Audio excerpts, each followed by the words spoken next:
Hello दोस्तों, कहानी की दुनिया में आपका स्वागत है। तो आज की कहानी के साथ फिर मजा करते हैं और अपने जीवन में वैल्यू एडिशन करते हैं। कहानी एक ऐसा है दोस्तों कि आमतौर पर हमेशा होता है कि हर परिवार में सेम समय, सेम परिस्थिति और सेम स्थिति नहीं होती है। तो एक परिवार की कहानी है। एक बालक काफी उदास रहता था, अपने जीवन में क्या करूं ना करूं, इसके बारे में हमेशा सोचते रहता था। उसके अंदर हिम्मत टूट गया था कि मैं आगे जीवन में कुछ कर पाऊंगा या नहीं कर पाऊंगा। ऐसे सोच रहा ही होता है कि एक साधु उसके घर पे आता है और बच्चे से बातचीत करता है। जब बातचीत करते करते साधु के सामने बोलता है कि अब मुझे कुछ करने की इच्छा नहीं है महाराज। साधु हंसते हुए कहता है, अच्छा ऐसी बात है? कहता ठीक है, तुमको क्या होता है? कहा कि मुझे लगता है कि मेरा कोई वैल्यू नहीं है संसार के अंदर, और जब वैल्यू नहीं होती है व्यक्ति के अंदर तो कुछ करने की इच्छा नहीं होता है। घर के अंदर भी मेरा कोई इंपॉर्टेंस नहीं है, मेरा दोस्तों के जो माँ बाप है वो काफी रईस है तो उसको कुछ करने की आवश्यकता नहीं है, वो लोग काफी खुश रहते हैं। बल्कि मेरे साथ ऐसी परिस्थिति नहीं है और मुझे कुछ करने की जहां तक इच्छा की बात है तो कुछ हो नहीं पा रहा है। जहां जाता हूं वहां असफलता मिलती है तो मैं निराश होकर घर पर बैठ गया हूं। साधु कहता है, ऐसी बात है? देखो, मेरे हाथ में एक पत्थर है, ये पत्थर तुम लो और जाओ इस मार्केट में और मार्केट में पता करो कि इसकी वैल्यू क्या है। इस पत्थर को बेचना नहीं, और जो पत्थर तुम बेचने के लिए जाओगे वो किसी को पत्थर दोगे नहीं। सभी का उसका वैल्यू पूछ करके, उसका मूल्य पूछ करके, उसके बदले तुम्हें क्या मिलता है, उसके बदले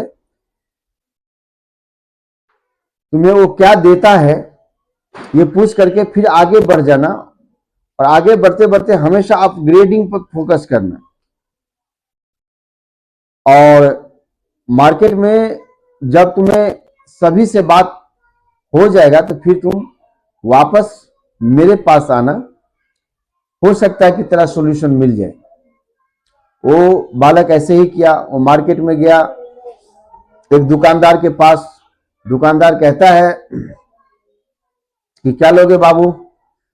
तो कहता है, मुझे कुछ लेना नहीं है, मेरे पास एक पत्थर है, ये पत्थर तुम लो और उसके बदले तुम मुझे क्या दोगे?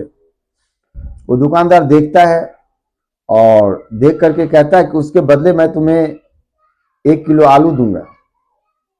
वो बच्चा जो है कहता है कि बस 1 किलो आलू, इससे काम नहीं चलेगा, पत्थर दीजिए मुझे।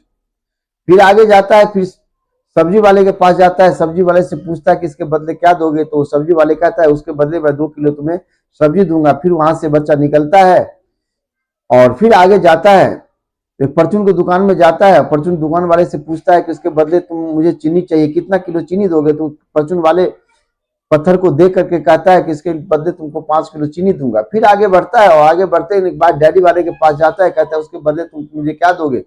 तो कहता है इसके बदले अगर तुम पनीर लेना चाहते हो तो तुमको 4 किलो पनीर हम दे सकते हैं, बस इतना ही वैल्यू है इसकी। जाते जाते जाते जाते जाते फिर आगे जब बढ़ता है तो एक सोने वाले की दुकान के पास पहुंचता है। सोने वाले से पूछता है कि इसका वैल्यू क्या दोगे? तो सोने वाला कहता है कि मैं तुम्हें 1 भरी सोना दे सकता हूं। लड़का को एहसास होता है कि जहां जहां जाता हूं उसकी वैल्यू बढ़ते जाती है। फिर एक मार्केट का सबसे विशाल दुकान पे पहुंचता है और दुकान पर पहुंचने के बाद उस दुकान का जो जौहरी होता है उसके पास पहुंचता है और पहुंचने के बाद जौहरी को दिखाता है कि ये पत्थर है मेरे पास और इसके बदले तुम क्या दोगे? जौहरी जब पत्थर को देखता है और वो लेंस लगाकर देखता है उसको, और लेंस लगाकर जब देखता है तो जौहरी को आश्चर्य लगता है कि भाई इसके हाथ में इतनी बड़ी कीमती पत्थर कैसे आ गया, कहां से आया? तो जौहरी कहता है कि बेटे, इस पत्थर के बदले मैं पूरा दुकान दे सकता हूं। मेरे दुकान में जितनी भी सामान है वो सब तुम्हारा हो जाएगा। बच्चा कहता है ठीक, पत्थर दीजिए मुझे नहीं बेचना है। वो बच्चे के दिमाग में बहुत सारे चीज चलता है। वो सोचता है कि जब मैंने शुरुआत में जिस दुकान पे गया था उसने कहा मेरे को कि मैं तुझे 1 किलो आलू दूंगा या 2 किलो आलू दूंगा। फिर आगे बढ़ा तो हर जगह उनका कीमत बढ़ता जाता था।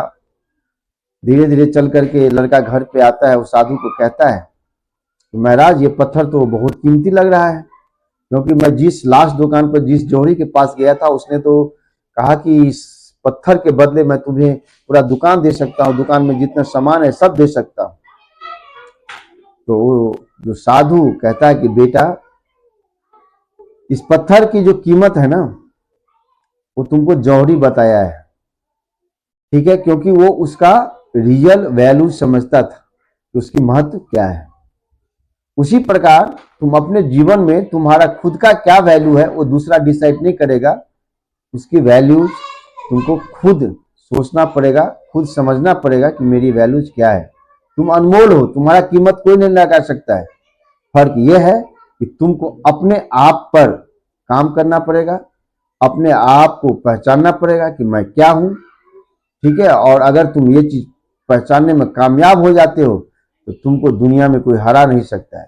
तो दोस्तों ये कहानी थी वैल्यू एडिशंस की, अपने आप पर काम करने की। और जब आप अपने आप पे काम करते हो तो बहुत आगे आप जाते हो, आपको कोई पीछे छोड़ नहीं सकता है। जब हम बाहरी दुनिया पर फोकस करते हैं, बाहरी लोगों पर ध्यान देते हैं, तो इसका नतीजा ये होता है कि हम दूसरे का बात सुन करके अपनी वैल्यूज को कम कर लेते हैं। इसीलिए हमेशा अपने बातों पर, अपने आप पर फोकस करें और आगे बढ़ने की कोशिश करें। तो इसी कहानी के साथ आप लोगों को बहुत बहुत धन्यवाद। ये कहानी आपको कैसा लगा, आपके जीवन में वैल्यू एडिशन किया या नहीं किया, ये चीज कमेंट में लिखें और इस चैनल को प्यार दें, क्योंकि इसका चैनल से बहुत सारे चीज आप लोगों को मिलने वाले हैं। मेरे जीवन की जितनी भी तजुर्बाएं हैं, मेरी सफलताएं की जितनी भी बाधाएं थी, उसको मैं किस प्रकार से पार किया, ये सारे धीरे धीरे धीरे इसी चैनल के माध्यम से मैं आप तक पहुंचाने का प्रयास करूंगा। तो आज नवरात्रि का दिन है और आप सभी को माता रानी की कृपा से ढेर सारी शुभकामनाएं। माता रानी आप लोगों के घर और परिवार में सुख, शांति और समृद्धि भर भर कर दे, ताकि आपके जीवन में एक सुनहरा मौका आए। तो इसी के साथ मैं शिव सर अपनी कहानी को समाप्त करता हूं और फिर मिलेंगे दोस्तों कहानी की दुनिया में।